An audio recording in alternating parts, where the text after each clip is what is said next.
आज आपण बघणार आहोत अगदी साधे सोपे, बनवायला देखील साधी सोपी पद्धत आहे आणि वरून कुरकुरीत आतमधून सॉफ्ट असे नगेट्स बनवणार आहोत। तर हे मटारचे नगेट्स आहेत। अगदी साधी सोपी रेसिपी आहे। चला तर मग रेसिपीला सुरुवात करूया। इथे आपण एक वाटीभर एवढे मटार घेतलेले आहेत। सोलून स्वच्छ धुवून घेतले। थोडेसे याला मोड आलेले आहेत आणि याच्यामध्ये 6-7 लसूण पाकळ्या घातल्यात। हे आता मिक्सरला फिरवून घ्यायचं आहे। तर थोडंसं जाडसरच हे मिक्सरला फिरवून घेतले।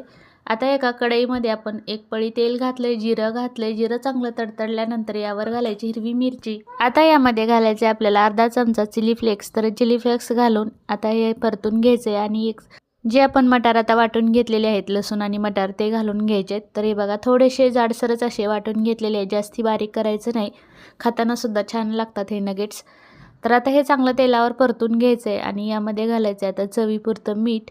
1-2 मिनटं परतून घ्यायचं आहे म्हणजे छान नगेट्स तयार होतात। चवीपुरतं मीठ घालून घेतले। आता ह्याला परतून घेतल्यानंतर परत आपण याच्यामध्ये घालणार आहोत एक वाटीभर पाणी। तर मी मिक्सरच्या भांड्यामध्ये पाणी घालून घेतलं होतं। तर एक वाटी पाणी घालून घेतले आपण आणि ही दुसरी आपण अर्धी वाटी घालून घेतले। तर एकूण 1.5 वाटी एवढं पाणी घेतलेलं आहे। आता याला चांगली उकळी येऊ द्यायची आणि उकळी आल्यानंतर यामध्ये घालायचा आहे बारीक रवा। तर बारीक एकदम 0 नंबरचा जो रवा असतो ते घ्यायचा आहे। तर यामध्ये आपण रवा घालून घेतला आहे। आपण जेवढे मटार घेतलेत तेवढ्याच रवासुद्धा घेतलेला आहे। आता हे सगळं परतून घ्यायचं आहे आणि याला एक वाफ काढायची आपल्याला। तर हे बघा छान मिक्स झालेलं आहे। आता याच्यावर झाकण ठेवून एक वाफ काढून घ्यायची। एक वाफ काढून घेतली की मिश्रण अजिबात चिकट होत नाही आणि नगेट्ससुद्धा छान तयार होतात। तर हे बघा 2 मिनटं झालेली आहेत, वाफ छान निघाली। आता हे सगळं परतून घ्यायचं आहे आणि एका भांड्यात काढून घ्यायचं आहे। भांड्यात काढून घेतल्यानंतर चांगलं मिश्रण थंड होऊ द्यायचं आहे। थंड झाल्याशिवाय याला नगेट्स करायला घ्यायचे नाही। तर आता यामध्ये घालून घेणार आहोत आपण 1 चमचाभर एवढा चाट मसाला। चाट मसाला नसेल तर तुम्ही लिंबू रस घालू शकता किंवा आमचूर पावडर घालू शकता। हे बघा मस्त मिश्रण झालेलं आहे, अजिबात हाताला चिटकत नाही।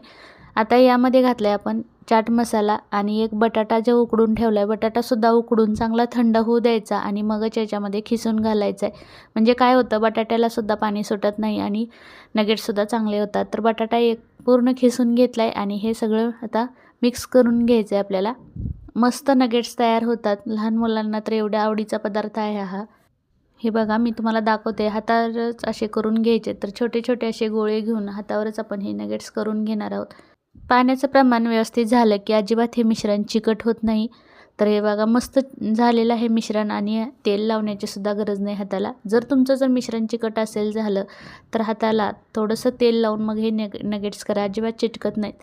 तर असेच या प्रकारे आपण सगळे नगेट्स आता करून घेतलेले आहेत बघा। जो आवडतो तो तुम्ही आकार याला देऊ शकता। तर याच्यामध्ये 2 चमचे एवढं कॉर्नफ्लॉवर घालायचं आहे। कॉर्नफ्लॉवर किंवा तुम्ही मैदा घालू शकता किंवा रवासुद्धा बारीक घालू शकता आणि हे सगळं हलवून घ्यायचं आहे। तर मी इथे कॉर्नफ्लॉवरच घालून सगळीकडून हे हलवून घेतले। जेवढे पाहिजे तेवढे हे तुम्ही तळून घेऊ शकता आणि बाकीचे फ्रीजमध्ये ठेवू शकता। कढईमध्ये तेल छान गरम झालं आणि आपण नगेट्स सोडून घेतलेत आणि आता छान कलरसुद्धा आलेला आहे बघा। छान नगेट्स तळून घेतलेत। तर हे सॉससोबत हिरव्या चटणीसोबत एवढे मस्त लागतात। तुम्हाला कसा वाटला व्हिडिओ जर आवडला असेल तर एक लाईक करा, शेअर करा, कमेंट करा। अमेझिंग फॉर एव्हरीथिंग या चॅनलला सबस्क्राईब करा। लवकरच भेटूया एका नवीन व्हिडिओमध्ये। व्हिडिओ बघितल्याबद्दल सर्वांना धन्यवाद।